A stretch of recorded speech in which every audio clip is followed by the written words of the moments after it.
Salut tout le monde, c'est Nas Réaction et là on va réagir à une vidéo d'une influenceuse Hanea au sujet de Carla, Kevin, ce qu'elle pense, elle peut penser juste ou faux. Voilà son avis, elle nous raconte des histoires, après à savoir si c'est vrai ou si c'est faux, c'est des autres questions. Mais on va écouter quand même ce qu'elle a à dire et après la vidéo je vous dirai mon avis. Merci pour le pouce bleu et bon visionnage. Oh oui, Grand Mujda qui essaie de prendre la défense de Carla, on t'a capté juste pour attiser. Quand t'as vu que certaines personnes, quand on prenait la défense de Carla, et ben ça attirait l'amour du public, on sait très bien qui tu es, que tu contrôles ton image, espèce de PN. Tu crois qu'on t'a pas démasqué? Ça me dégoûte. Donc en fait, dans son discours, ce qu'il raconte très clairement, c'est qu'en fait, Carla ferait de l'ombre à certaines influenceuses. Non, mais je pense que devant Maëva Guénam, je pense qu'elle gagne encore mieux sa vie que Carla, donc arrête de raconter n'importe quoi. Et surtout que c'est Carla, en fait, qui voulait éteindre les candidats. Donc n'inverse pas les rôles, ok? Ensuite, les influenceuses où personne n'incite à la haine contre Carla, c'est juste qu'à un moment donné, en fait, il faut qu'elle avoue ce qu'elle a fait. Donc on attend tous son discours de demain, parce que s'il y en a bien une qui voulait éteindre les candidats, c'est bien elle, pour briller plus que les autres. Voilà, donc faut arrêter de raconter des conneries et essayer justement de se tirer la couverture. Essayer, voilà, de se tirer la couverture dessus en prenant sa défense. Bien évidemment, personne n'est contre l'acharnement et je pense que ce soit n'importe quel influenceur qui a vécu déjà ça, ne souhaite pas ça. On veut juste rétablir la vérité, on veut juste savoir ce qui s'est passé parce que voilà, Carla fait quand même de la voyance depuis très longtemps, que je pense qu'on a tous toutes les personnes, enfin, en tout cas ce qui me concerne, qui ont approché son Kevin là en plastique, elle a dû nous faire de la voyance dessus, elle a dû nous souhaiter des mauvaises choses, et c'est ça en fait qui fait flipper. Et qu'à un moment donné, on se dit, mais qu'est-ce qui lui est arrivé dans la tête en fait? Cette fille-là, elle est complètement paumée, et on veut juste qu'elle assume. Donc maintenant, il faut arrêter, il n'y a pas d'harcèlement, il n'y a pas d'acharnement, mais il faut que cette personne, maintenant, parle, s'exprime sur ce qu'elle a fait, sur le mal qu'elle a fait autour d'elle, voilà. Parce que s'il y en a bien une qui a vécu l'acharnement à la télé, c'est bien moi, donc je sais de quoi je parle. Ok. Et moi, jamais personne m'a défendu. Je m'en fous. Personne a besoin de me défendre. Je m'en fous. Je me défends moi-même. J'ai survécu. Je fermais ma bouche et je supportais en fait. J'encaissais. Et je faisais pas ma victime. Et même dans les interviews, vous pouvez voir avec avec Samdira, je disais ben non, ça a été voilà, parce que je suis quelqu'un qui avoue jamais les choses en fait. J'aime pas quand on me fait la ragla et surtout j'aime pas me plaindre en fait quand on me fait de la ragla. J'étais bah, c'était à toi de te défendre, etc. Bref, sur ce, les michetonneurs masqués, vous pouvez retourner faire votre thé dans votre restaurant. Mouah. Et si je parle aujourd'hui, c'est parce qu'en fait, je peux plus supporter leurs conneries. Je peux plus supporter, parce que moi, je sais très bien ce qu'ils ont derrière la tête. Je peux plus supporter, en fait, leurs petites manipulations, leurs petites prises de parole. Non, mais Mujda, quoi. Mujda! Déjà, commence à faire du bien aux femmes qui sont autour de toi. Arrête de les tromper. Hein, arrête de faire de la merde et arrête de mentir. Ce serait peut-être bien pour parler. Sois irréprochable pour essayer de prendre la parole.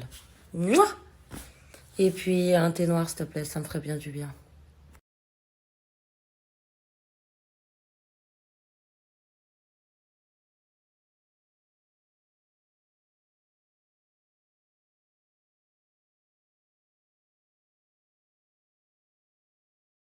Vous êtes quelques-uns à m'avoir posé la question de cette histoire, pourquoi je m'en mêle et quel est mon rôle là-dedans. Alors tout simplement, il faut savoir que j'avais fait la télé-réalité, donc j'avais fait l'émission Les Marseillais contre le reste du monde 2. Et j'étais venue dans cette émission avec le cœur pur, voilà, je voulais faire mon aventure.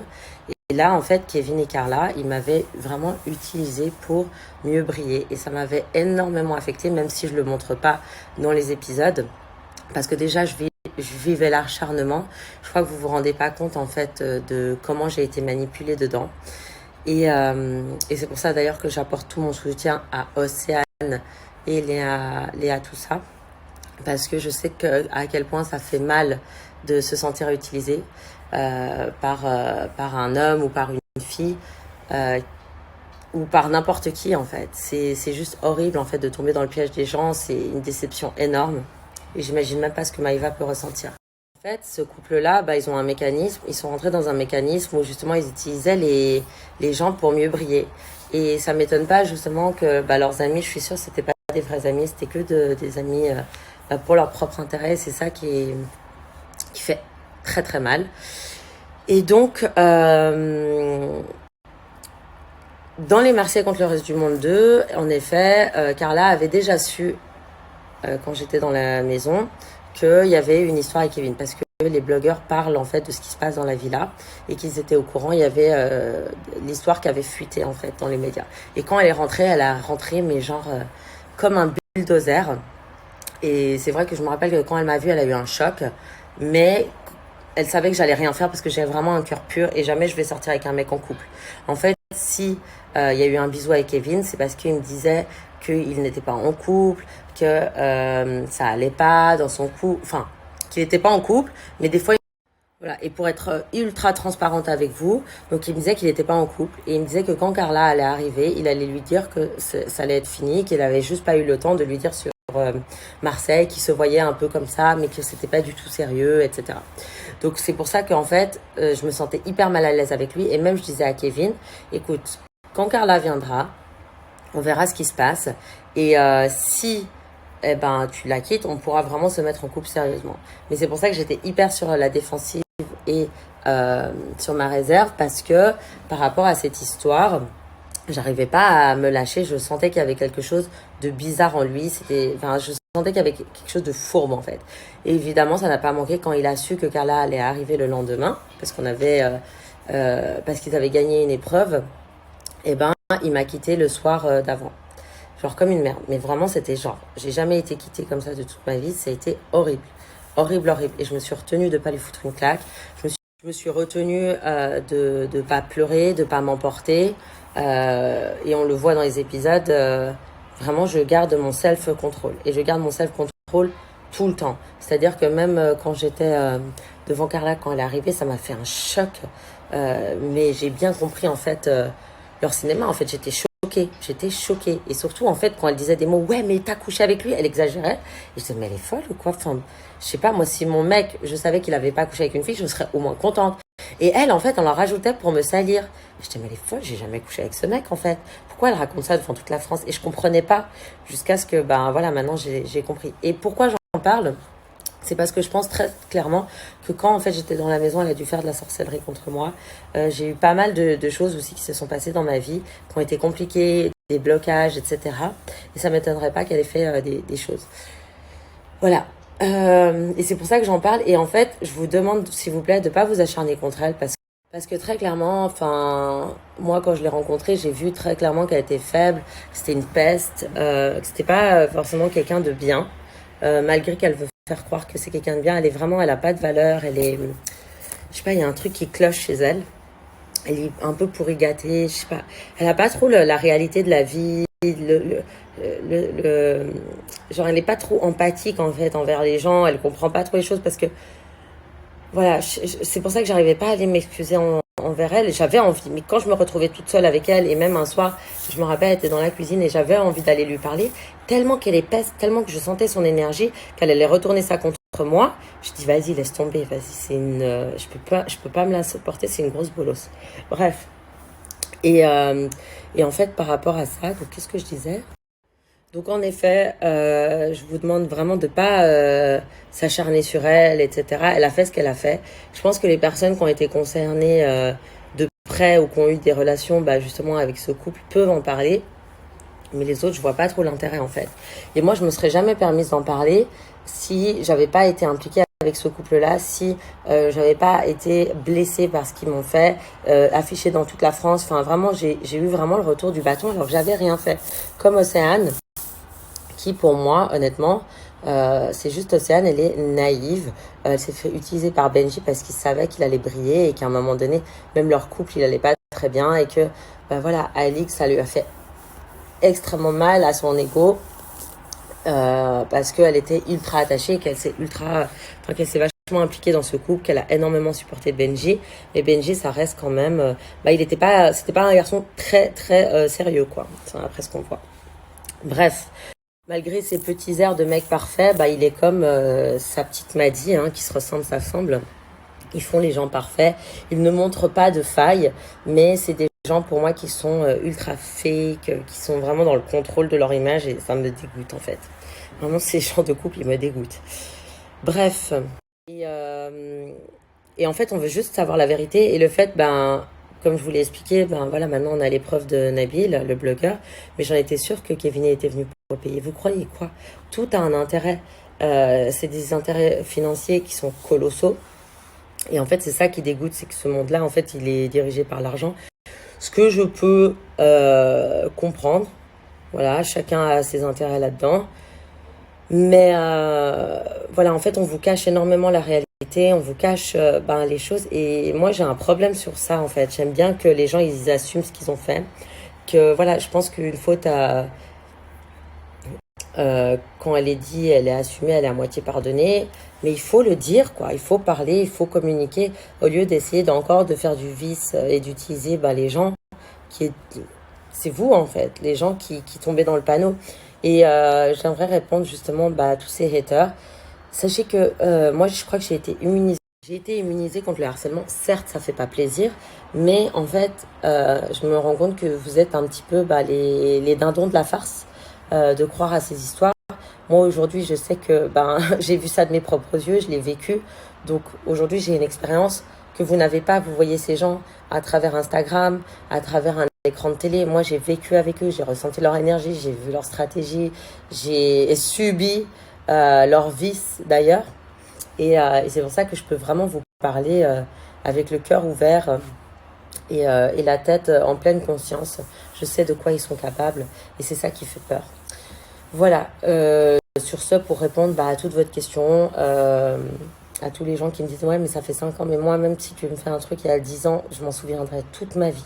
Toute ma vie. » Et en fait, j'essaierai d'expliquer les choses à ma communauté qui me suivait depuis longtemps pour que vous essayiez de comprendre en fait comment ces gens y sont par rapport à mon propre vécu.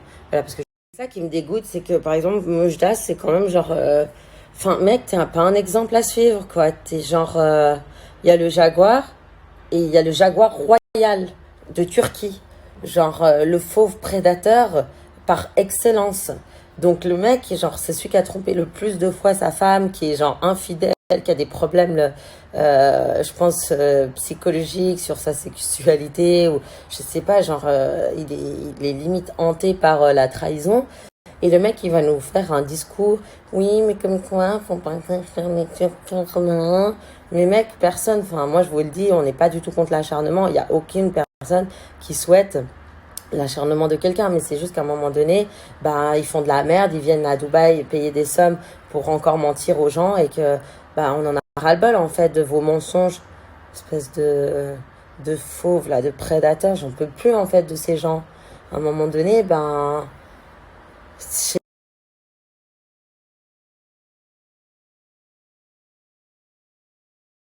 Alors pour répondre à cette question, en fait, il faut savoir que quand je suis rentrée dans les Marseillais, je n'ai jamais été fan de Terre à été, que ce soit dans les Anges ou dans les Marseillais. Je ne regardais pas la Terre à été, je ne suivais aucun candidat, je m'en foutais complètement. Enfin vraiment, je connaissais aucun candidat des Marseillais quand je suis rentrée dans la maison. Je ne savais pas que c'était un Jaguar. Je ne comprenais pas en fait, vraiment, je ne comprenais pas. Si j'avais compris, mais jamais je l'aurais fait. Je l'aurais laissé m'embrasser, jamais je l'aurais fait une claque directe, mais jamais. Mais même, j'aurais pas pu, je me serais désinfecté la gueule, le corps et tout, s'il m'aurait touché avec son doigt. Donc c'est vraiment ça que je veux vous dire. Parfois, vous regardez les choses, vous avez votre propre perception, mais par rapport à ce qui s'est passé par rapport à moi, quand je suis rentrée dans la villa, vraiment, Kevin, il avait un comportement de souris. Genre vraiment, pour moi, un jaguar, c'est un homme hyper dominant, genre waouh, quoi, genre il envoie, mais pas du tout. Genre il avait vraiment un comportement hyper soumis, hyper bizarre, genre il était pas très drôle. Le seul truc que je trouvais chez lui, bon, c'est qu'il était beau, évidemment, et qu'il avait un côté assez gentil. Genre, ouais, il avait un côté assez gentil dans le sens que bah, c'est quelqu'un qui aime la justice. Donc quand il y avait l'harcèlement, même quand sa femme elle me criait dessus et tout, quand on est rentré de boîte de nuit, il est quand même venu s'interposer. Donc c'est ça que j'aimais bien chez lui et c'est ça, ces deux qualités quand même, il faut lui laisser des qualités. Après, le reste, ben voilà, C'était pour ça. Donc je comprends que vous compreniez pas cette histoire, que parfois certaines personnes, alors soit vous êtes des fans de Carla et Kevin et je peux comprendre, soit vous ne comprenez pas et c'est pour ça qu'aujourd'hui je m'explique parce que j'ai toujours tout gardé en moi et j'avais besoin de vous expliquer la situation parce que vous êtes énormément de gens, même, bah voilà, même après tout ce temps. C'est pas moi qui veux en parler, c'est vous qui me posez les questions. C'est ma communauté qui me pose les questions et je réponds à ma communauté, tout simplement. Voilà. Répondre à cette question en fait, parce que je suis ultra transparente avec vous. En fait, Kevin me disait qu'il n'était pas en couple. Il y avait des gens qui me disaient qu'il était en couple, comme Adixia. Qui disaient, mais c'est salaud, t'es en couple. Mais moi, en fait, Adixia, dans l'émission, je l'aimais pas trop. Je trouvais qu'il était chelou et tout. Et surtout qu'on m'avait dit qu'Adixia, elle avait essayé de coucher avec Kevin. Du coup, je lui faisais pas confiance quand elle me disait ça. Et après, Jessica Tivna, elle me disait qu'il était pas en couple, qu'il s'en foutait de Carla. Parce que, très certainement qu'elle pensait qu'il s'en foutait de Carla. Ou très certainement, elle voulait que je tombe parce qu'elle ne m'aimait pas. J'en sais rien des deux solutions. Mais ce que je sais, c'est que j'aurais dû écouter personne, j'aurais dû écouter mon intuition. Et j'aurais surtout dû m'écouter. C'est-à-dire qu'un homme, quand il fait pas tout pour vous, genre qu'il se donne pas à 2000% pour vous, ce que Kevin ne faisait pas, hein, il se donnait pas du tout à 2000% pour moi, je le sentais super bizarre. C'est pour ça que je disais à la prod, mais moi, c'est pas du tout le genre de mec que j'aime. J'aime les mecs hyper entreprenants, qui viennent vers moi, etc. Et Kevin, il venait juste pour ses séquences, j'avais l'impression. Et c'est pour ça que je vous dis, les filles, faites attention aux hommes qui ne vous mettent pas sur un piédestal, qui ne vous respectent pas. Quand vous sentez quelque chose qui ne va pas, quand vous sentez ou quand il y a d'autres gens qui vous parlent, écoutez-les. Écoutez-les. Vraiment, ne faites pas les mêmes erreurs que j'ai fait. Où j'étais vraiment têtue, je voulais écouter que le mec parce que voilà, c'est vrai que Kevin, je le trouvais hyper beau, j'étais hyper attirée par lui, mais simplement que j'aimais bien aussi un petit peu, je voulais apprendre à le connaître mais il y avait ça qui était bizarre en fait. Il y avait un truc que je chantais qui était trop bizarre et voilà, et c'est comme ça que je me suis ramassée une des plus grosses claques d'ailleurs de ma vie, c'est en ne pas écoutant mon intuition et en faisant confiance aux hommes. C'est pour ça que je dis que les mecs c'est tous des chiens et des bâtards. Donc pourquoi les hommes aiment les connasses? Parce que justement vous les remettez à leur place et vous leur montrez que leur jeu ne fonctionne pas sur vous. Voilà les filles. Donc soyez polis, mais montrez-leur que voilà, vous devez être une reine pour sortir avec eux. Qu'ils doivent vous mettre sur leur tête pour sortir avec eux ou même pouvoir vous embrasser. Et moi, le truc où il m'a piégée, ou justement parce que je suis très forte, moi j'embrasse personne. C'est qu'un soir en off, on avait bu un peu de vin rouge et tout. On était sur la terrasse. Et là, en fait, il était à côté de moi, genre juste là, et on parlait. Et c'est là où il m'a embrassé, en fait, devant les étoiles. Donc, en fait, il essayait trop de faire le mec romantique, tu sais, de rentrer dans toutes les failles parce qu'il voulait absolument tromper Carla pour faire son cinéma. Voilà, vous comprenez? C'est ça, en fait, le vice qu'il a eu. C'est qu'il faisait pas tous ses moyens pour me faire tomber. Tout. Et c'est ça qui m'a tuée. J'ai dit, mais il est fort quand même, le mec. C'est un putain de bâtard. Si je parle de tout ça, c'est vraiment pour vous, les filles. Un mec, s'il va arriver à ses fins, il arrivera à ses fins. Que ce soit pour coucher avec vous ou pour des intérêts financiers, voilà, il le fera. Donc, protégez-vous. C'est à vous de vous protéger. Moi, je me suis pas assez protégée. J'avais envie d'être amoureuse. J'avais envie d'être en couple. Et j'avais tellement envie de ça que du coup je m'écoutais pas, j'écoutais pas en fait ce qui se passait, j'étais aveuglée. Donc ne soyez pas aveuglés, ne soyez pas bêtes comme j'ai été et regardez les preuves parce que comme je dis les paroles s'envolent mais les actes restent. Donc c'est les actes qui comptent d'un homme, les actes. Et sinon vous faites comme moi, vous faites violence et vous coupez les ponts avec les hommes qui n'ont pas d'acte envers vous. Un mec qui ne va pas vous prendre au restaurant, qui ne vient pas vous chercher à l'hôtel, qui ne vous offre pas des fleurs. Enfin, il y a plein de choses comme ça. C'est vous qui mettez le niveau de votre future vie et de votre futur niveau de couple plus tard. En tout cas, elle a beaucoup parlé, à savoir si tout ce qu'elle a dit, c'est vrai, c'est faux, s'il y a du vrai ou du faux, j'en sais rien du tout.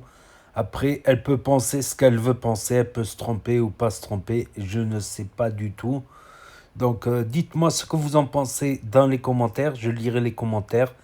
Voilà, et n'hésitez pas à mettre un pouce bleu, à vous abonner. On va écouter ce que va dire Carla très prochainement. Et je vous dis à très bientôt pour de nouvelles vidéos. Tchuss, merci d'avoir regardé.